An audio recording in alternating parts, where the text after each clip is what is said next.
My view is that Donald Trump is contributing in this debate which is going on. And in the process of contribution, Donald Trump made a similar contribution that were made by white people, all of them, in the hearings, in the public hearings. Donald Trump is not saying anything we have not heard from white people in all the hearings. I even commented and said, I'm still to meet a white person who support expropriation of land without compensation. So why are you shocked? I see leaders of the EFF and everybody responding to Donald Trump. I don't have time for nonsense. I expected this. And more backlash is going to come. If South Africans are not ready to expropriate the land because they are scared of sanctions, they are scared of backlash, then don't vote for the EFF. Because you vote for us, we are going to expropriate land. And Donald Trump will come for us. And Britain will come for us.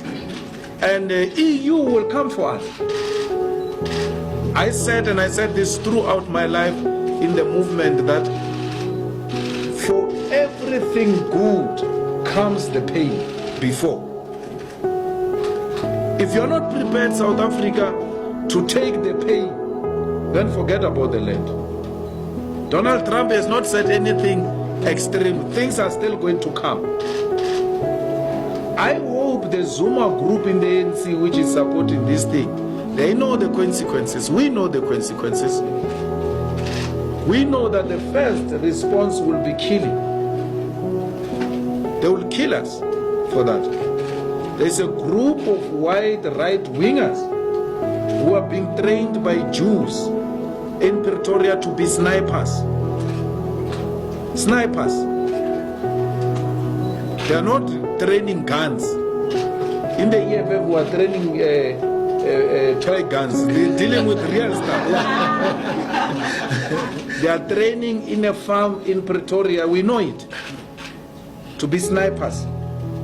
So we know that death is the first price we are prepared to pay. The second price we are prepared to pay for this land is poverty. They will close taps. But if there is a conviction, and not sloganeering and public opinions, then we must be prepared for everything. It's a war. We must be prepared for Donald Trump and all of them. We're not scared of them. We remain unshaken. Actually, we are more determined after the Donald Trump tweet to expropriate our land without compensation. There is no white genocide here. It's an absolute rubbish to say there is white genocide. There is black genocide in the USA. They are killing black people in the USA. There is black genocide here in South Africa. Black people are being killed all the time.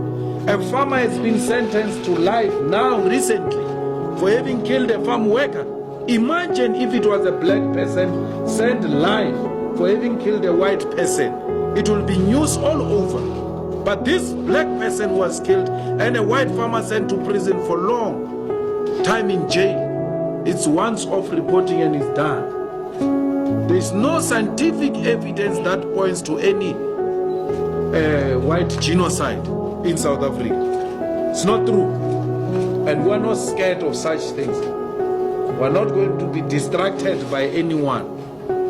Only death will stop us. Not Trump, not poverty, not sanctions. We have all of them in our mind. We know the consequences of what we're asking for. We know it. And it's not like we're going into this thing without knowing the consequences. So AfriForum is the embassy of the USA. If you want issues to reach USA, go to AfriForum. Then you shall get a proper response. But otherwise, AfriForum is nothing to us. We're not scared of AfriForum. We're continuing business as usual.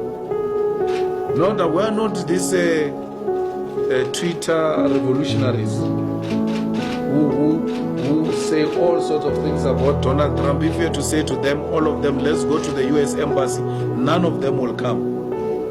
They tweet from their comfort beds with bed heaters. So we are on the streets. We're fighting this thing on the streets. We are on the picket lines.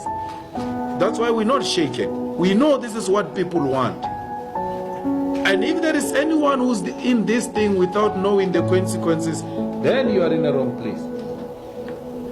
Cyril, you could hear the man is in pain to explain these things in Parliament yesterday. He calls me Musima Imani because he is troubled. He can't even think straight. He's in pain.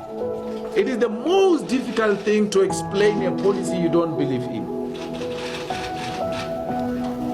How do you say you must expropriate land and give people title deeds? Our people, and I will not disagree with them, if they were to have a paper like this called the title deed, they want to eat title deed. Here is a paper called title deed, yet you remain poverty stricken. And here is a man with money who says to me, give me that paper, I give you the money to eat now. They will take the money. You are setting our people up for failure when you talk title deeds. Always in politics, you must ask the question, who's raising this and who stands to benefit from this? They are going to give our people title deeds. Our people are going to use those title deeds as surety, and they will not be in a position to pay the debt, and the white people will come and take those things. And the story that white people stole the land will disappear, because they will say, no, we took the land rightfully so because they couldn't pay us, they were owing us. So they are going to give you the land and come and buy it from you close to nothing, because you will not have money, you will need money now. He says the reality is that people who got the houses now and title deeds have not sold the houses. He must go to the RDP houses and go and look for the owners of the RDP houses. They are not there. RDP houses are being rented out. The owners of the RDP houses went to squat somewhere. Why? They want to make money. They want to make money.